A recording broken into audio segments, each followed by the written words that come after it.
আওয়ামী লীগ কিংবা ছাত্রলীগ এটি কোনো রাজনৈতিক সংগঠন নয়। আওয়ামী লীগ এবং ছাত্রলীগের রাজনৈতিক সকল কার্যক্রম নিষিদ্ধ। আমাদের বক্তব্য আমরা 5 আগস্টের পরে এবং 12 ফেব্রুয়ারির পরে আমরা বারংবার স্পষ্ট করছি, আওয়ামী লীগ কিংবা ছাত্রলীগ এটি কোনো রাজনৈতিক সংগঠন নয়।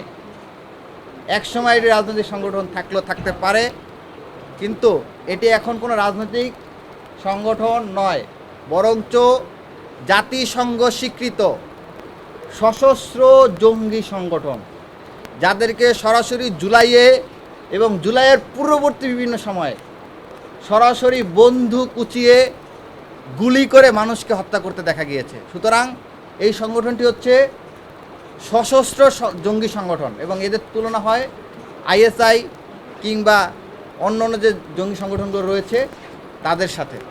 তো সেই জায়গা থেকে বাংলাদেশ সরকার প্রজ্ঞাপন জারি করেছে যে আমাদের বক্তব্য আমরা 5 আগস্টের পরে এবং 12 ফেব্রুয়ারির পরে আমরা বারংবার স্পষ্ট করছি, আওয়ামী লীগ কিংবা ছাত্রলীগ এটি কোনো রাজনৈতিক সংগঠন নয়।